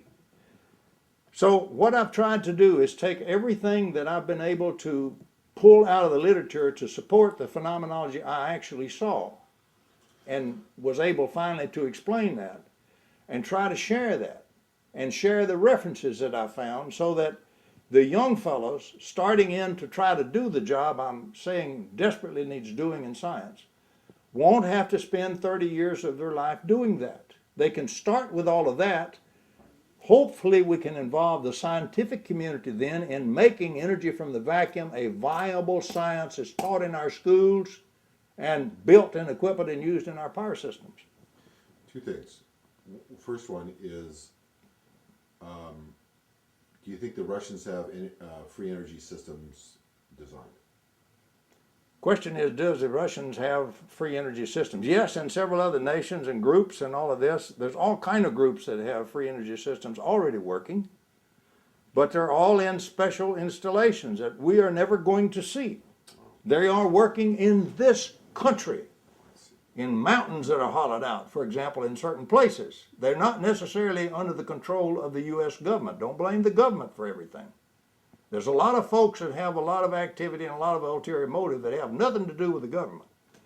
So yes, they're in this country. Yes, Switzerland has some. There's some pretty strong stuff in Switzerland. There are some of the underground installations that existed in Germany during Hitler's day, we still don't know what was going on in them to this day. Wow. So there are developments everywhere that are not in the standard textbook we go down to university and study in quite a few nations. Not only in the weapons area, they also have some in energy area. But these are not shared with open science. They're all in a closed box. So there's really two factors at play here academically. One is this, the practical result of this, this curtailing of the theories early in the century. That's correct. The other one is the limitations and isolation created by security arrangements regarding defense and weaponry and all that. There are several factors involved. The one that you pointed out is the work that occurred early in the century and froze, so to speak, some of the engineering sciences. For example, radar engineering and so forth uses pretty well standard techniques. They have some developments, of course, new, but basically it's still radar engineering. Electrical engineering is still basically the same electrical engineering that started out about 100 years ago, really got going after Lorenz did the regauging and so forth. And particularly after Tesla's work, he gave us the rotating field so we could have practical motors and generators. So the problem is that we haven't continued to update what got pretty well locked in place 100 years ago. We haven't updated that as physics came along and found out a lot of other things in this 100 years. We're still using the same model. We're doing it the same way. We're using the same closed current loop circuit. We're wiring in the generator. We're killing the generator's dipole. We don't have to do that. There's no law of nature says you've got to use a closed current loop circuit at all. But we're still doing it the same old way we've been doing it for 100 years, which is guaranteed, absolutely will ensure you never put an over-unity system on the market. You never have one that takes any energy out of the Heaviside component. You never have one that will use all the excess energy it can take in from the vacuum if it would but receive it. No one knows how to design it. Nobody wants to know. This is the problem. See, in science, you have what has been built and gone and been successful. You have the problem, if you want to be successful in life, this is a human situation. It's not just all abstraction. You got real human beings, and real human beings have to develop an income, they have to develop a position, they have to develop some, hopefully, security of position. So you have many human factors involved in it, and to obey your human factors and live and do well, you're going to have to play the game. You cannot rock the boat all the time and play the game. They'll throw you out with the dishwater. So the young fellow is facing a problem where he might want to rock the boat, but he's going to be the luckiest fellow in the world if he does it very bad and get away with it. He probably won't get away with it, just get ruined. Once in a while, somebody does rock the boat and gets away with it. It usually takes about 50 years then to accept what he's done. Like Wagner. When Einstein first came out with what he did, that was considered total lunacy. I mean, he was a Swiss patent clerk. What the heck do patent clerks know about physics, right? So what we have is we have this tendency of the scientific community, once you've progressed in the application of what's already known, it's very much in your interest to not have too much deviation from that. Otherwise, you're pulling the rug right out from under your own feet. You're turning your own rice bowl over and emptying it. Want to know why we don't do research in energy from the vacuum? We empty all the big rice bowls. Nobody wants to do that. So, Max Planck ironically stated, you don't get a new science by sweet reason. That's not the way it happens. You get a new science when the young guys get familiarized with it, and the old guys that so adamantly oppose it finally die off and get out of the way. He said it nicer and more elegantly, but that's what he said, and he's right. Freud pointed out the same thing. The human nature resists change. And every new discovery has been total lunacy when it was first done. The second stage is, well, yeah, it's true, but it has no importance. And the third stage was, we knew it all along. There is a fourth stage. We did it. Now watch that happen. Now watch that one happen in some large national laboratories in this country. So I'm familiar with the fact we did it after the fact when they took the discovery from the Soviet Union. I won't go into details. But let me put it this way. It was a very fundamental discovery that our guys said was completely against the laws of nature. Once they built an atomic weapon cruder, the way the Russians did, instead of so elegantly the way we did, and put that in an underground test, all of a sudden this thing that was totally against the laws of nature couldn't be done. Pow! Just like that. There it was. A few months later, the national labs were taking credit for that discovery. It wasn't their discovery at all. It came directly out of Soviet Union research. But that's not the way it got represented. It got represented as our discovery. And they made it work. They took a lot of credit for that. Anyway, that also is a human trait. In human beings, we have a bell-shaped curve. Okay, if I believe the bell-shaped curve, 9% of those human beings have the utmost morality. They're tremendous people. They're the salt of the earth. They should be rewarded tomorrow. The main body is just ordinary people trying to do a different kind of job and trying to do it well. That's the main body of folks. But this other 9% on the bottom has no morality whatsoever, no ethics, will do anything, including some of them will actually kill people. They will do whatever is necessary to feather their own nest, achieve power and position, and play the big monkey game. Now, 9% of every large organization of human beings does that and nothing else. Nothing else matters. Science doesn't matter. The country doesn't matter. Nothing. Once you understand this is a human situation, I have to deal, and you have to deal, and the public has to deal with the results achieved by that 9% that's undesirable, that's struggling to take over and run things all the time. And they have been too successful, more than 9%. Fortunately, not entirely successful. But what we have is a part of science itself which suppresses innovation in science. And historians of science have pointed this out for many, many years. So all of those factors are involved when you come up with something and saying we need to be taking our energy from the vacuum. And here's the various things we have to do that. We have to develop, we have to take the discoveries that have already been made, we have to change our electrical engineering model so that it will model some of that. We have to turn these young grad students and postdocs loose so they'll do the experiments and all to work out the phenomenology for us, and replicable phenomenology, and develop the instruments that are needed to measure it, and then we'll gradually have a science and a technology that we'll start using. And we'll quit polluting the biosphere, we'll clean up the earth, we'll have cheap, clean energy, we'll do enormous good for humanity, and we'll stop having to fight wars for oil. I'm going to change it, go back where we were a little bit ago. Can you please give me your definition or a definition of space-time? The definition of space-time is everybody has a sense of space, which is really intervals between physical things. When you come right down to it, length is a basic definition of space. We consider length, height, and width. But we also have a sense of separation in time. We don't know what time is, but we think of it innately as if we were in a boat on a river, and there was a stream and a current going in the river, and we were floating in this boat down the river.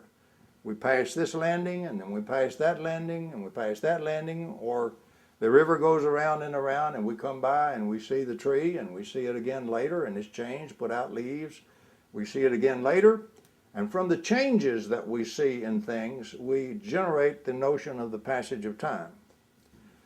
We really don't have a definition of time anywhere in the literature at all.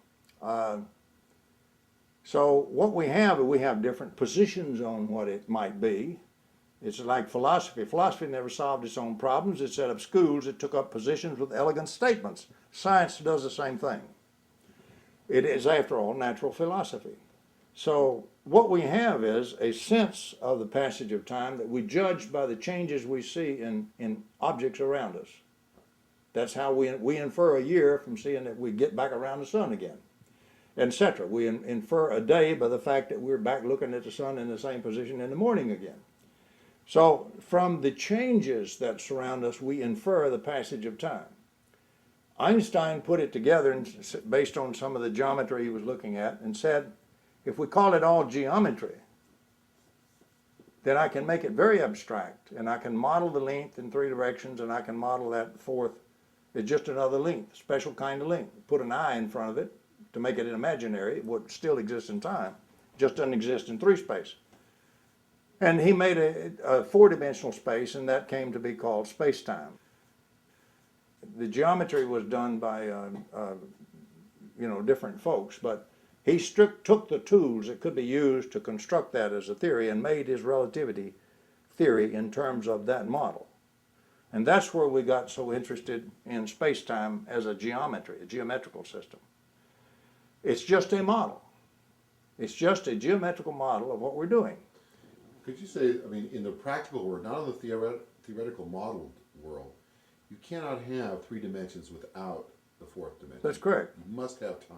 The dimensionality you apply is also up for grabs. Particle physics. I use that word, but Particle physics, for example, has certain models that use 11 dimensions. So there's some of them that use 20-something these days. So a dimension, in a basic kind of sense, this is not too exact, so don't crowd it too far. A dimension, in a sort of a weird sense, is just a fundamental variable, a very fundamental variable. You can move there or here. You can do that in time, right? You can be later in time, or theoretically it was earlier in time. If 2 people do something, he left earlier. So you can compare earlier in time. So everything we think about as a kind of a distance, because we're familiar with that in our real world from our sense experience. And so the dimensions that we set up really are just extra separations and extra variables that we can add in for more complexity in the functioning. When we do that, sometimes we see functioning that turns out to be physical out here that we couldn't see otherwise.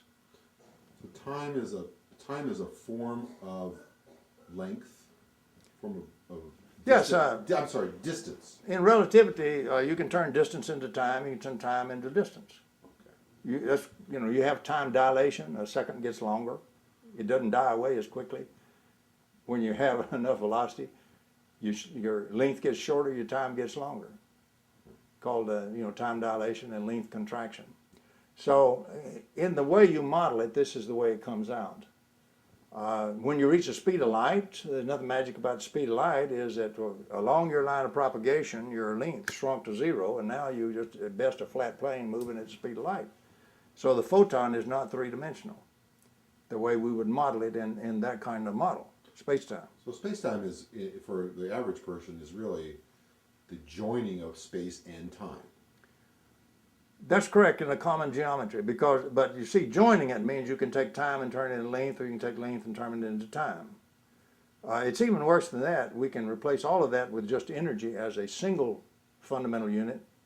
We can turn time into energy, we can turn length into energy, and all of that stuff. Eventually, I think, energy from the vacuum will have to do, the scientists, when they really want to get into real large amounts of energy, will probably wind up doing conversion from the time domain, converting time into energy.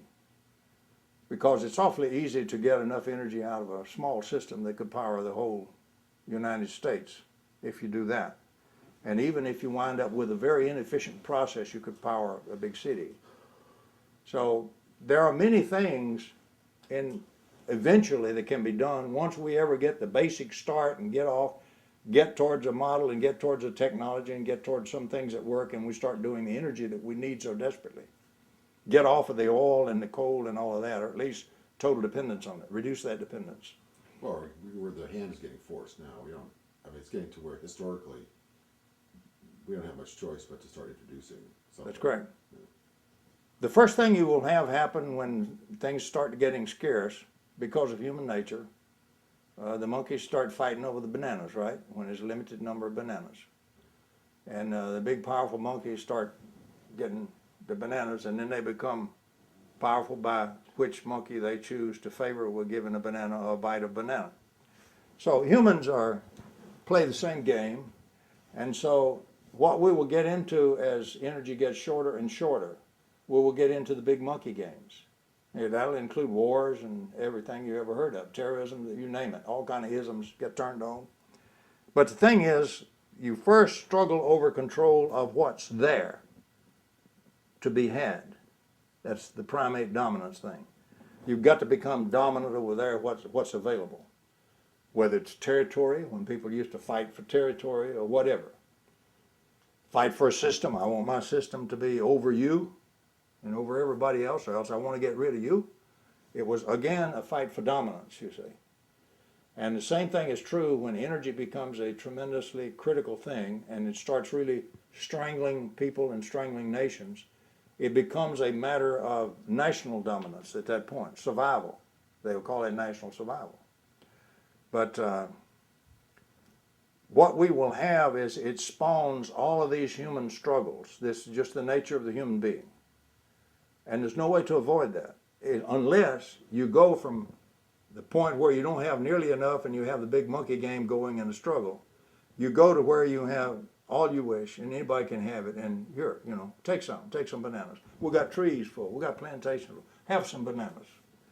At that point, the monkey game goes away. Yeah. But as long as you've got scarcity of the bananas, you'll have the big monkey game. And right now, energy-wise, we're getting scarcer of bananas every year. Now, this country, we have one fallback. We have lots of coal. If you scrunch us too hard, you will see more coal burning. That's why there's over 100 coal-burning power plants on the drawing board right now to build. There's only 2 nuclear power plants that they're trying to get permission to build again. But they got over 100 coal-burning plants that they're going to build. You have to. That's the only thing you're going to be able to dependably have a supply of resources to burn. That's to like produce going back energy. to the 19th century. That's correct. Because the process we're using to produce the energy for the customer is the 19th century process. Yeah, exactly. We're way back in the dark ages still with our process. So we really need to modernize the process. Yeah. with what is already in the physics book. It just hadn't been taken over to electrical engineering, hadn't been wired in. We haven't spent the time and the dollars to turn the young postgrads loose and the young guys working on their doctoral theses and turn some of those sharp professors loose that would work on this if you wouldn't ruin their careers or wouldn't destroy them. Turn them loose and let them do something that will benefit the country and benefit all mankind. And benefit science as well. Forever. Forever, that's correct. This will be a permanent benefit.